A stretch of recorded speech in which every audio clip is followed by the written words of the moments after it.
On June 3rd, 1997, Andy Stent, Michael Jamison, and Ashley Easterbrook were driving home when a drunk driver slammed into their car and literally cut it in half. All four were killed, including Lori Ann Smith, the intoxicated driver.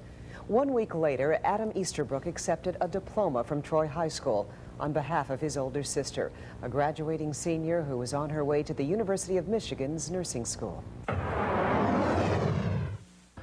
Dear God, I just wanted to write and say I just heard the best poem about a girl who didn't drink but got killed by a drunk driver. The poem is sad but true. It's never the person who drank who gets hurt. On the day of Ashley's funeral, her father, David Easterbrook, found something that would become one of his most treasured items, a diary addressed to God that nobody knew she kept. We thank every day that she left something like this because her whole life is in there and it's beautiful. I think of Ashley every day, constantly, all day. I mean, she's always there. Ashley was a great kid.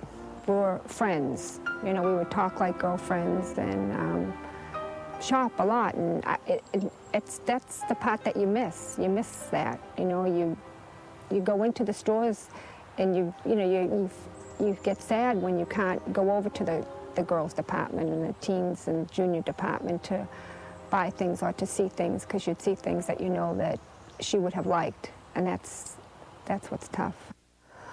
The night that Ashley was killed was Adam's lacrosse banquet. She wanted to know if she could come with us because Adam had always attended all her functions that she had. After the banquet, the Easterbrooks returned home. Ashley decided to meet two of her friends for coffee and told her parents she would be home early. Later that evening, Gail was awakened by a startling phone call from Ashley's boyfriend. And he said, well, you know, he'd been trying to page her, and she didn't answer for about, I guess, an hour. So he said that there was an accident at Crooks and Long Lake. Gail searched the house for her daughter, and when she couldn't find her, she began to panic. She handed me the phone, and I talked to Pete on the phone, and he said, I just don't know where she is. She hasn't answered the page. I said, well, she's not in the house.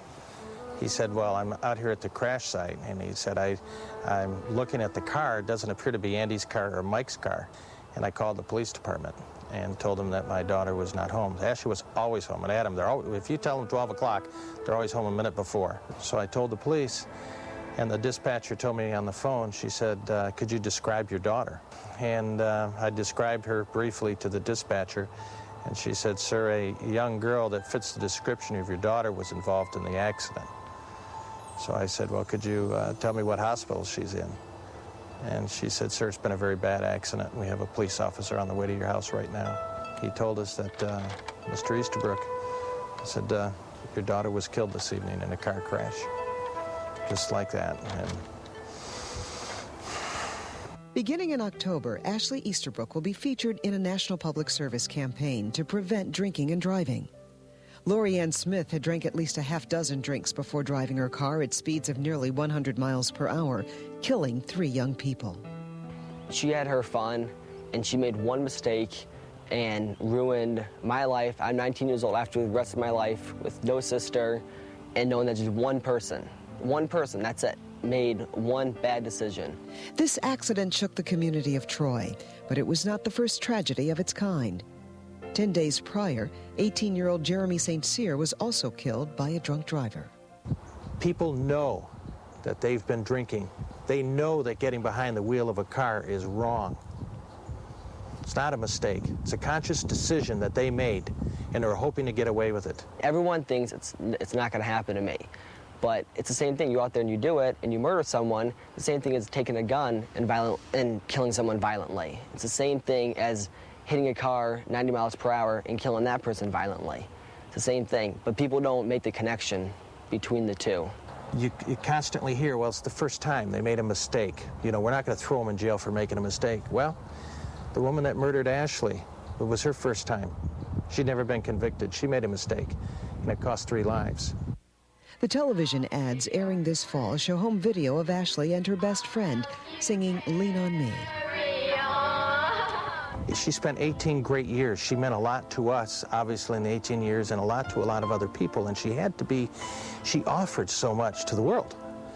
And to think that has stopped and that she can't do that anymore because of the actions of one person doesn't set with us. That can't be. She meant more than that. For radio, her brother Adam reads a telling passage from Ashley's diary that she wrote 2 years prior to her death. It's scary to think of all the people I know who drink that maybe a friend of mine could injure or kill me or another one of my friends. It scares me to death, literally. If something were to happen and I can't say how I feel, please make sure my parents know that I love them and Adam with all my heart, even though I don't always show it, I do. If you'd like more information about the foundation, you can call the Ashley Marie Foundation Scholarship Fund at 810-757-2177. The number again is 810-757-2177.